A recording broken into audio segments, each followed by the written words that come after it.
풍성한 삶의 기초, 아홉 번째 만남, 하나님의 다스림을 드러내는 복음 전도. 그 중에 첫 번째 시간, 하나님 나라의 시민입니다.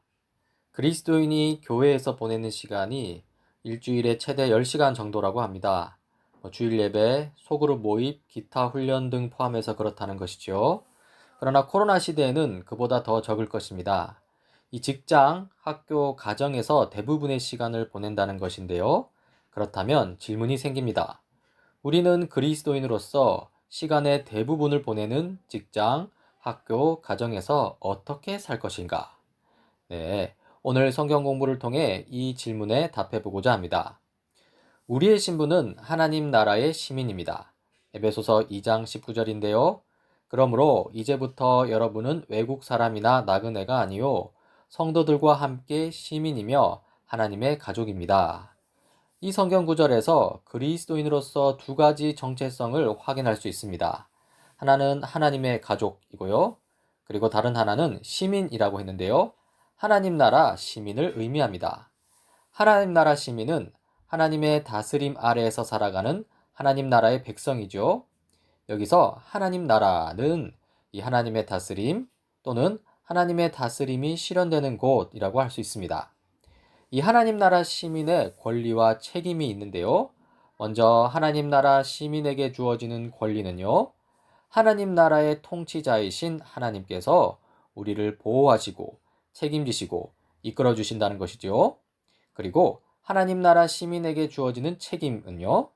하나님 나라의 가치관과 삶의 방식을 따라 살아야 한다는 것입니다. 즉, 성경대로 믿고 성경대로 행하는 삶을 사는 것이죠. 이때 하나님 나라 시민은 이 땅에서 사는데요. 이 말의 의미는 우리 그리스도인이 하나님 나라에서는 시민이지만 세상 나라에서는 체류자, 나그네라는 의미입니다. 이미 그러나 아직이라는 이 신학적 용어가 있습니다. 이 어떤 의미인지 좀 살펴보고자 하는데요. 빌립보서 3장 20절 21절입니다. 그러나 우리의 시민권은 하늘에 있습니다. 그곳으로부터 우리는 구주로 오실 주 예수 그리스도를 기다리고 있습니다. 그분은 만물을 복종시킬 수 있는 권능으로 우리의 비천한 몸을 변화시키셔서 자기의 영광스러운 몸과 같은 모습이 되게 하실 것입니다. 여기서 이미라는 말은 이미 임한 하나님 나라를 가리킵니다.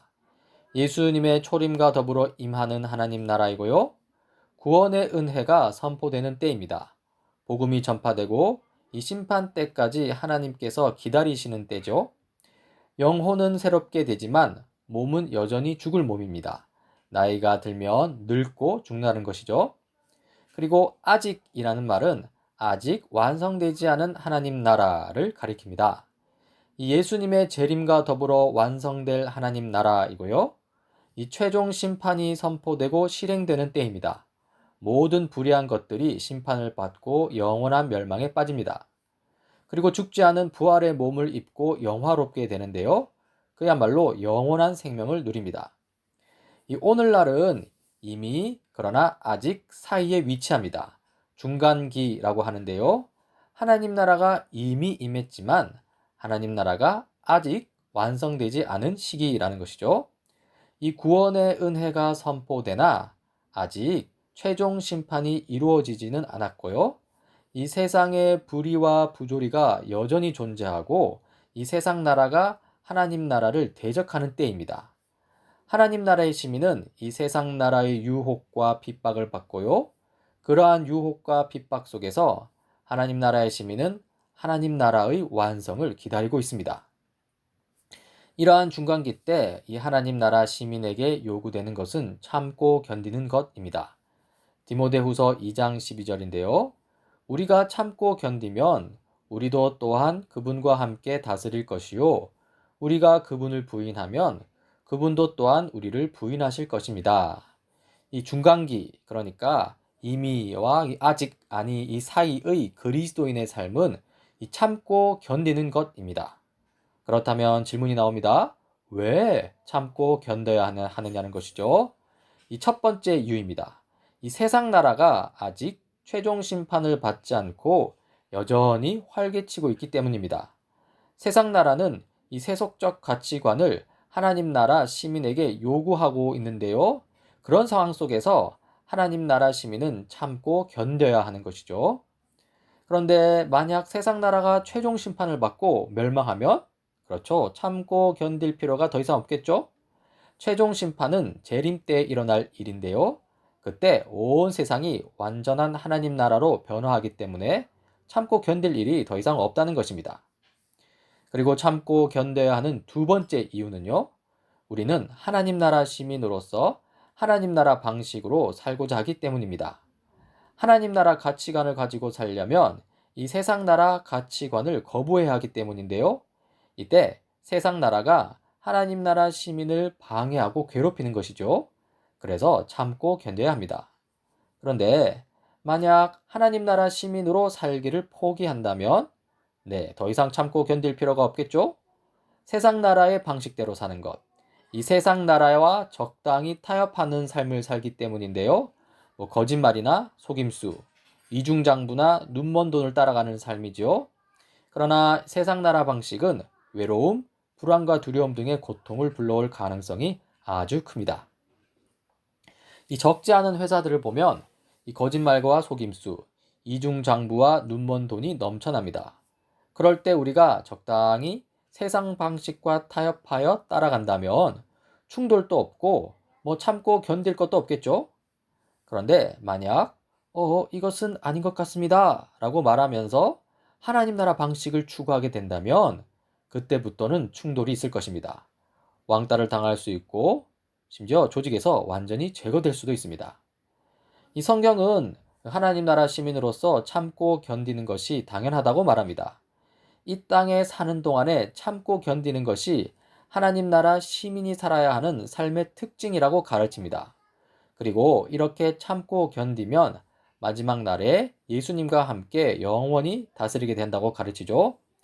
이 땅에서 참고 견디지 못하고 이 삶의 현장에서 예수님을 부인한다면 예수님도 우리를 부인하실 것입니다.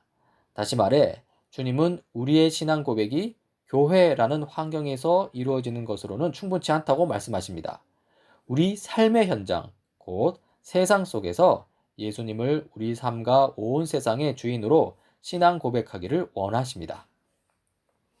이렇게 참으로 이 참된 신앙 고백에 합당한 삶을 살려고 하면 이 세상이 그리스도인을 미워합니다. 요한복음 15장 19절입니다.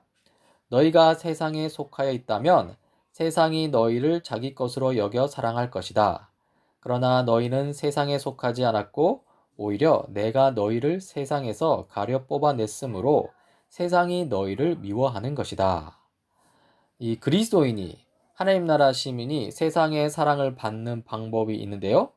이 세상에 속하여서 세상 나라 방식대로 살면 됩니다. 하나님의 뜻보다는 돈과 성공을 쫓아가는 것이죠. 한편 세상의 미움을 받는 방법도 있는데요. 이 세상에 속하지 않고 하나님 나라 방식대로 살면 됩니다. 돈과 성공보다는 하나님의 뜻을 쫓아가는 것이죠. 보면은 이 두 마리 토끼를 잡으려는 그리스도인들이 있습니다. 하나님의 뜻도 지키고 돈과 성공도 누리려는 그리스도인인데요. 그러나 이것은 불가능합니다. 예수님은 이렇게 말씀하시는데요. 아무도 두 주인을 섬기지 못한다. 한쪽을 미워하고 다른 쪽을 사랑하거나 한쪽을 중히 여기고 다른 쪽을 업신 여길 것이다.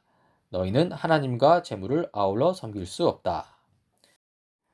네, 그리스도인, 하나님 나라 시민의 삶은 현재를 참고 견디는 것입니다. 세상은 우리를 미워하기 때문에 세상 속에서 하나님 나라 시민으로 살려고 하면 충돌할 수밖에 없습니다. 거기서 참고 견디는 것이 우리의 트레이드 마크입니다. 그리고 하나님 나라 시민의 삶은 미래를 소망하고 기다리는 것입니다. 참고 견디면서 주님이 다시 오셔서 주님과 함께 세상을 영원히 다스리게 될 날을 소망하며 기다리는 것. 이것이 바로 하나님 나라 시민의 삶입니다. 하나님 나라 시민으로서 미래를 소망하며 현재를 넉넉히 살아내는 다니엘 새 시대 교우님 되시길 바랍니다.